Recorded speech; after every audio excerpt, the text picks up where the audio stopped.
What I found a lot is that my people, due to a massive change of history, have so much grief and not being able to deal with it. I always believe that people can change. People can make better decisions, even if they make mistakes in their life. And that's why I wanted to go into social work. Social work is like a key field to try to help transform what's going on in the Native communities. It's an empowering field. You got to be passionate, you know, and it causes you to be passionate, you know, about your work and helping, empowering people. It's a place really to develop an understanding of the wider social world and ways of intervening in it to change it. There's 3 different levels of intervention in social work. Some people work on an individual basis with children and families or older people. Some people work in groups, either sometimes in addictions, group work is a very central part, or work in schools. Group work is a very, very important method in those settings. And thirdly, there's a policy and community development perspective, which is where you're working at a sort of at a bigger scale. Social workers work in hospital settings, in primary care settings, they work in NGOs, they work in schools, they work in child welfare settings. They're all over the place. So not one social worker necessarily is similar to the next. We have to get our minds off of that kind of one-track thinking that it's just about you know, youth protection, because it's not. And you can just about carve out whatever it is that you want to do, you know, and you can find a way, because we're so rare. I mean, our Native people in these professions are so rare. One of the supports that we have here for Aboriginal students is at the Indigenous Access office, which is just tremendous. It's right across the hall here. Our office is small. It's not very big, but you know, it's a dynamic little place. It's a dedicated support service for the students, for the Native students, Inuit students, Métis students who come to McGill. We mentor students. We try basically to take the fear, to take the fright out of coming here, especially the people coming from up north and other outlying areas, okay, not close to the city. So we do a lot of that, and a lot of that work we do in the summer with a summer orientation program, where we kind of like give the student a specialized orientation above and beyond what McGill already does. And we settle them right down. You know, we walk them through this place. We let them know who are the key librarians to talk to, the key professors, you know, helping them to feel at home and to feel comfortable here and to be accepted and to feel good about being here. Coming to this school, McGill has a reputation, a big reputation, and I was just a little bit nervous. It was a whole new experience, a whole new chapter of my life, and it was just the standards, because I heard they're very high here, and I wanted to succeed in these courses and at the school. And then I got here. I mean, there was a little bit of a transition period, but I found out, you know, that I could adapt to the standards. I adapted within the first month, and it wasn't so bad as I expected. I was scared that I wouldn't be able to handle the course load. I have 2 children at home. I'm married. I wasn't sure if I'd be able to handle it. But once I was in, I felt like it was impossible for me not to do well. But I think when you're on the outside and you don't know if you're in, it looks really impossible. But once you're in, I think McGill does everything they can to make sure that you're successful.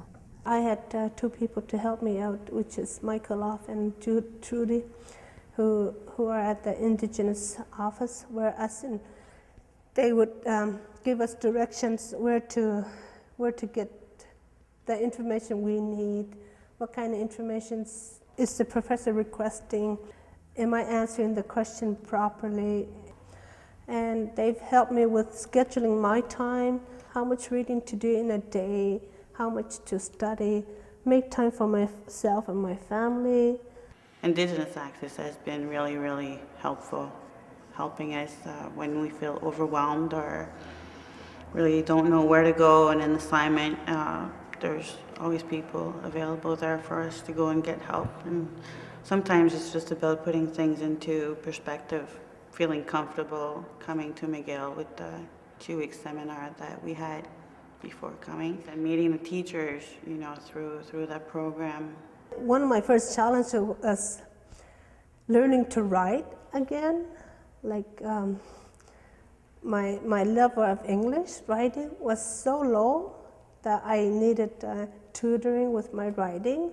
So when you're able to go back to them instead of having to run to the professor all the time, because he doesn't have the time, but when you're stuck, when you don't understand stuff, where you can go back to them because they're in social work.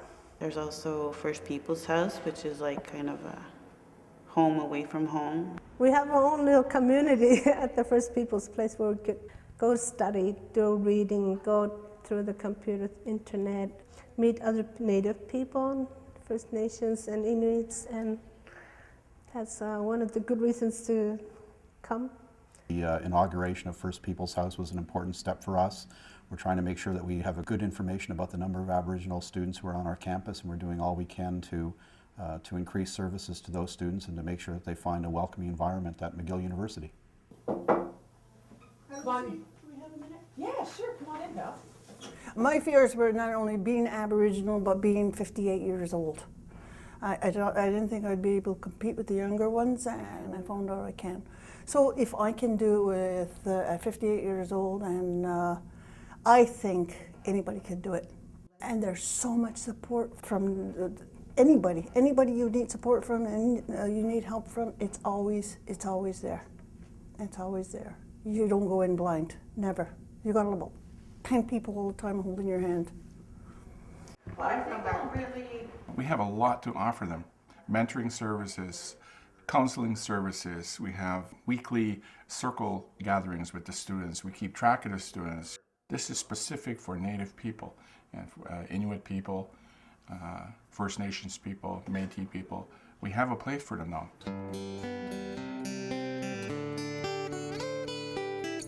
My hope is to actually get into some of the detail, acknowledging. I'm a member of the Board of Accreditation for the Schools of Social Work in Canada, and there are standards around including content pertaining to First Nations, Aboriginal, Métis peoples in the social work curriculum.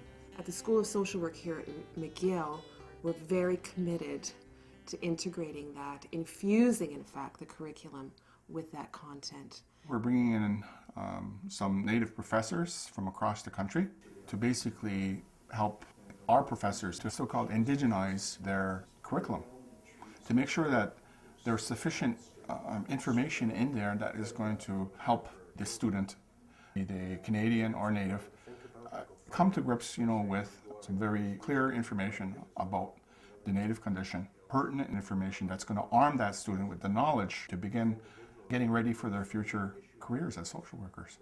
I think people don't realize how different social work is today than it was, say, 20 years ago. People doing social work today are not just working for agencies, they're all over the place doing many different things. We have an interesting program here in the MSW. It's a combination law and master's in social work. There are people working in mediation. I think social work as a field has really grown, and every time somebody new comes into it, they bring new stories and new skills and new strengths to it. So thank you very much for taking up the challenge. It can be an intimidating experience to be in a class of 100 students and to raise your hand and to say, I have this story to tell.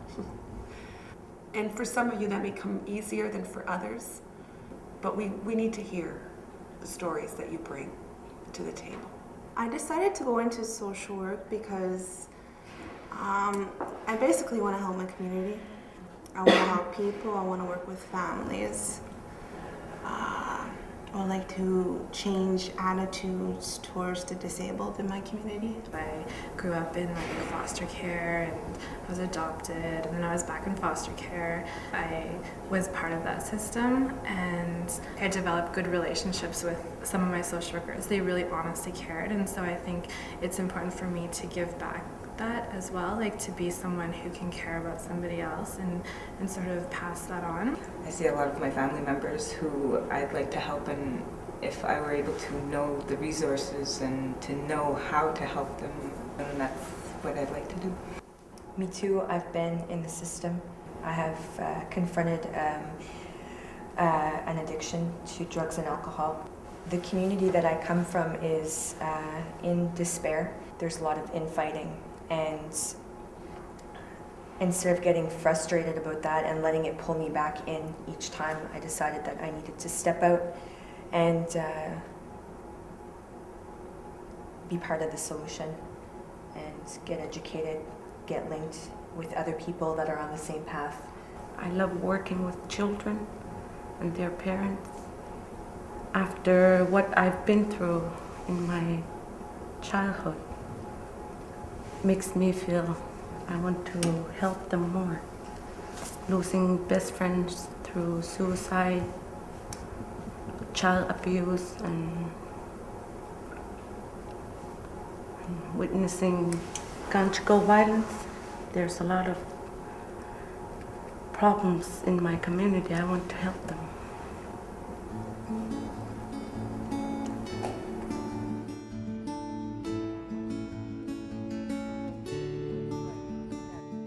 It is a welcoming environment. It's a school that has a real commitment to Indigenous students and has some track record of being able to work collaboratively with First Nations and Inuit communities. That's an important message we'd like to give. I think we do have something to offer Aboriginal students, and I think they have something to offer us. They have a lot to teach us as faculty, they have a lot to teach other students, and I think others will learn from them as much as we have to give to them. The thing that I love about social work is that there's so much that you can do once you get your degree. It opens up so many different possibilities, and you can go in so many different directions that it's really exciting. The future looks bright. It is bright, but of course, we're talking a lot of times, about Native issues, and a lot of those issues are hard issues. They're tough. The non-Native people don't have the answer to all these issues that are in our lives. Native people, we don't have the full answer either, and academia does not have the answer. But together, I think there's hope.